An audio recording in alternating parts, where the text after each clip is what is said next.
Hello. तो इस video में हम लोग बात करेंगे फेस डायग्राम की। आइसोमॉर्फस फेस डायग्राम, है ना। Isomorphous phase diagram. तो आइसोमॉर्फस फेस डायग्राम स्टार्ट करने से पहले मैं आपको बता देना चाहता हूँ कि आइसोमॉर्फस का मीनिंग क्या होता है। देखिए, क्रिस्टोलॉजी में या मटेरियल साइंस में आइसोमॉर्फस का मतलब होता है कि जब दो मटेरियल्स अगर उनकी स्पेस ओरिएंटेशन अगर सिमिलर है, या आप ये समझ लीजिए कि अगर उनका जो क्रिस्टोलॉजी है अगर वो सेम है, अगर वो सेम स्पेस, सेम वॉइड अगर रखते हैं कोई दो मटेरियल्स, तो वो दो मटेरियल्स आपस में आइसोमॉर्फस कहलाएंगे। ये बहुत ही जनरल और बेसिक सा डेफिनेशन है। अगर आप आइसोमॉर्फस स्टडी करेंगे तो इन डेप्थ डेफिनेशन में आइसोमॉर्फस एग्जांपल ये है कैल्शियम सल्फेट सोडियम नाइट्रेट, है ना। तो जो कैल्शियम सल्फेट है, कैल्शियम सल्फेट और सोडियम नाइट्रेट, ये आपस में आइसोमॉर्फस है। चलिए, आइसोमॉर्फस फेस डायग्राम।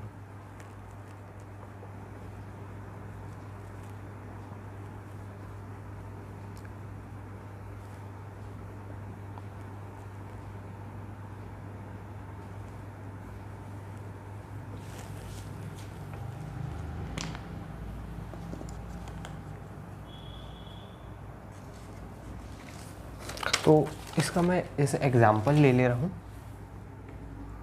मान लीजिए देखिए दो मटेरियल जो है वही तो आपस में आइसोमॉर्फस रहेंगे ना। एक अकेला मटेरियल आपस में कैसे आइसोमॉर्फस रहेगा? आपको दो सिस्टम चाहिए ना, तभी तो आप बता पाएंगे कि ये दोनों आइसोमॉर्फस हैं। तो मैं ले रहा हूँ कॉपर निकल, ये दोनों ना आपस में आइसोमॉर्फस हैं। जैसे मैंने वीडियो के बिगनिंग में आपको एक एग्जांपल दिया था ना, sodium calcium sulphate and sodium nitrate वाला। तो ये दोनों आपस में आइसोमॉर्फस है। वैसे ही कॉपर निकल भी आपस में आइसोमॉर्फस है।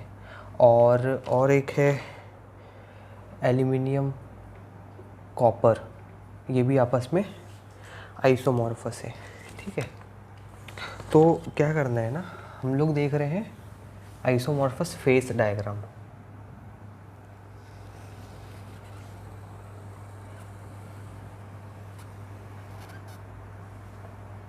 ठीक है, ये जो है पॉइंट, ये है ए, ये है बी। इसका मतलब बताता हूँ। यहाँ पर बीच में एक ऐसी लाइन, ठीक है, ये वाला जो रीजन है ना,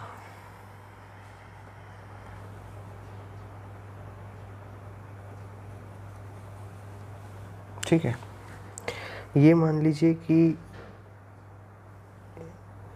ये वाला जो लाइन है ये आपका टेम्परेचर बता रहा है।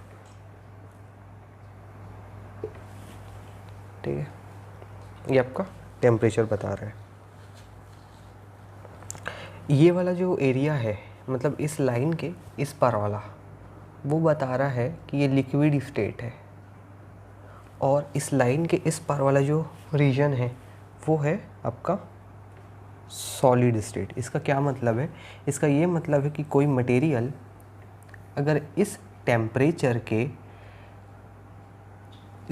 को अगर एक्सीड करेगा तो वो लिक्विड स्टेट में बदल जाएगा।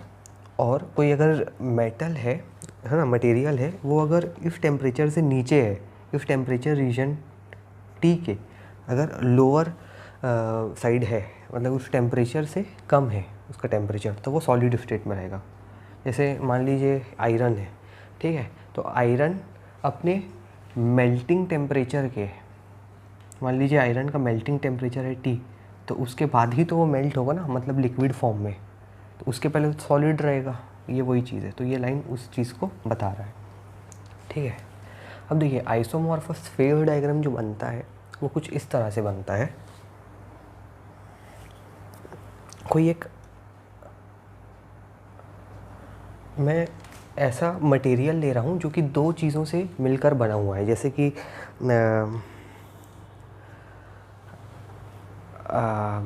कॉपर निकल, है ना, कॉपर निकल को ले लेते हैं।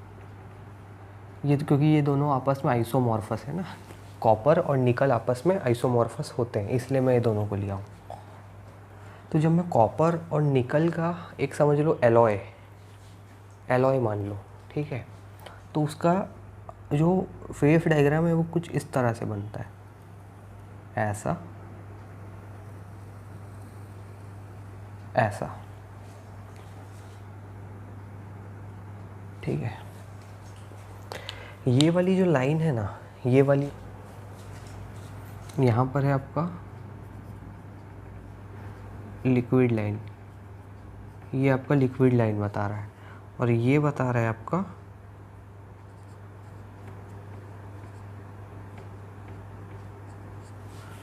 सॉलिड लाइन, ठीक है। ये बता रहा है लिक्विड लाइन, ये बता रहा है सॉलिड लाइन।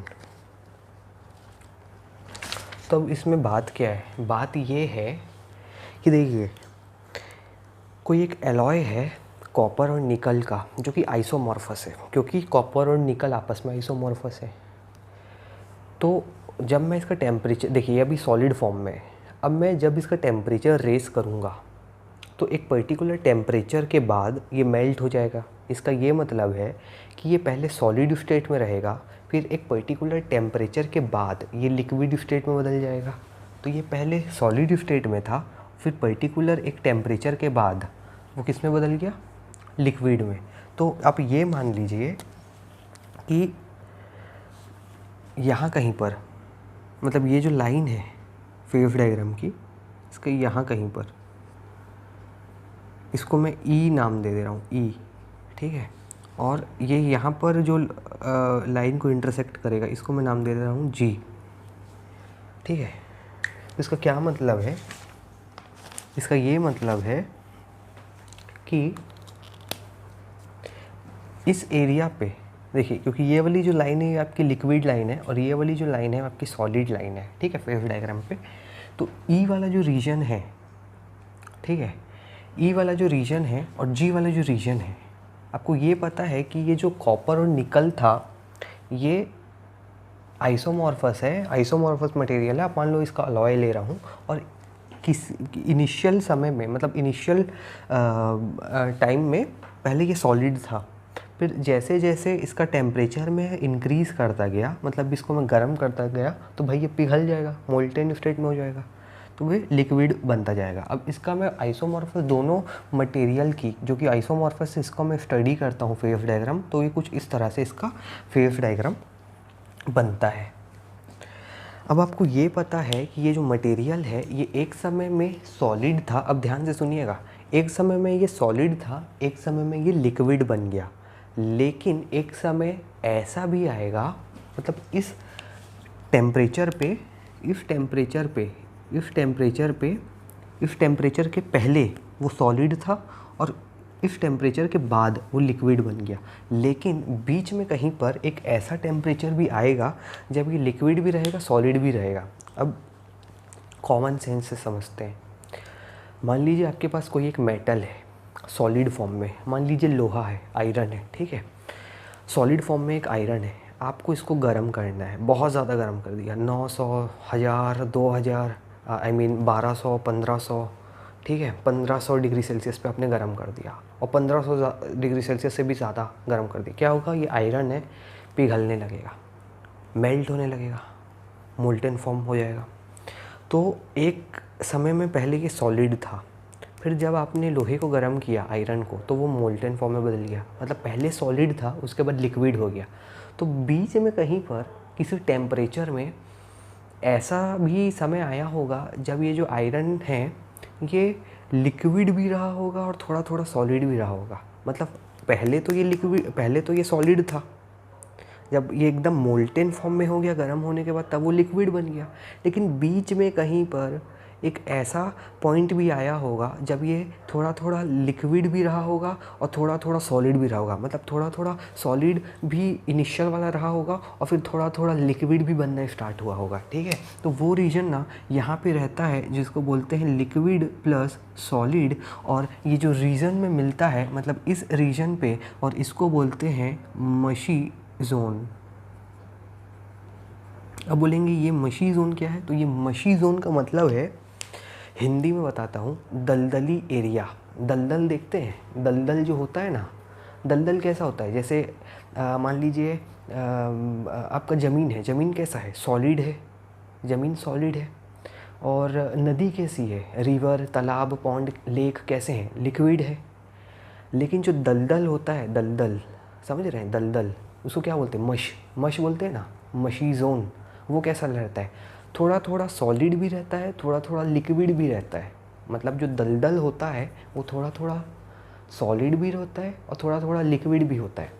तो ये जो रीजन है ना, और इस टेम्परेचर पे जब वो कॉपर निकल जो मटेरियल है जो कि आइसोमॉर्फस है, वो जब वो लिक्विड बनना स्टार्ट हुआ होगा उस समय में थोड़ा थोड़ा वो लिक्विड भी रहा होगा, थोड़ा थोड़ा सॉलिड भी रहा होगा, मतलब सॉलिड भी रहा होगा, थोड़ा थोड़ा लिक्विड भी रहा होगा। और आइसोमॉर्फस फेज डायग्राम जब स्टडी करते हैं ना, तो ये जो रीजन मिल रहा है मेरे को फेज डायग्राम में, मतलब कॉपर और निकल के लिए, तो ये वाला जो एरिया रहता है, ये वाला जो एरिया मिला है मुझे, ये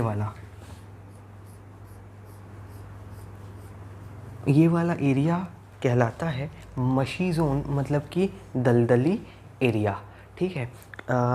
आइसोमॉर्फस फेज डायग्राम इसलिए बताना इम्पॉर्टेंट था क्योंकि इसके बाद में लीवर रूल, जो टाई लाइन रूल जिसको बोलते हैं, उसका एक वीडियो बनाऊंगा। और लीवर रूल या टाई लाइन रूल स्टार्ट करूं उससे पहले आपको पता होना चाहिए कि फेज डायग्राम किसी आइसोमॉर्फस मटेरियल का कैसा होता है और उसमें हमको क्या क्या चीज़ें मिलती है। जैसे कि वो सॉलिड है, अब जैसे जैसे मैं उसको गर्म करता जाऊंगा तो वो पिघलना स्टार्ट होगा, तो वो लिक्विड फॉर्म में बदल जाएगा, है ना। जैसे लोहा है, लोहा सॉलिड है, उसको मैं गर्म कर दिया 1200-1500 डिग्री सेल्सियस में, तो वो मेल्ट होने लग जाएगा, है ना। 1600-1700 डिग्री सेल्सियस में वो मेल्ट होने लगेगा। अब वो जब वो मेल्ट होगा तो वो लिक्विड फॉर्म में रहेगा, लेकिन बीच में किसी टेम्परेचर पॉइंट पे एक ऐसा भी रीजन रहा होगा जब वो लिक्विड भी होगा और सॉलिड भी होगा, मतलब थोड़ा थोड़ा सॉलिड भी रहा होगा और फिर वो लिक्विड भी बनना स्टार्ट हुआ होगा। तो वो जो रीजन होता है आइसोमॉर्फस मटेरियल के लिए, उसका जो फेज डायग्राम है कुछ इस तरह से बनता है। और ये जो रीजन मिलता है उसको बोलते हैं मशी जोन। मतलब इस एरिया को जब मैं स्टडी करूँगा तो मुझे पता चलेगा कि इतने एरिया में, ठीक है, इतने टाइम के लिए इस टेम्परेचर पे वो जो मेरा आइसोमॉर्फस जो सिस्टम था वो मशी था, मतलब थोड़ा थोड़ा सॉलिड भी था, थोड़ा थोड़ा लिक्विड भी था, ठीक है। मैंने एग्जांपल के लिए लिया था कॉपर एंड निकल। बहुत सारे आइसोमॉर्फस मटेरियल्स होते हैं मटेरियल साइंस में। तो ये था isomorphous phase diagram. I hope आपको समझ में आया होगा and I hope I made my self clear. Thank you for watching.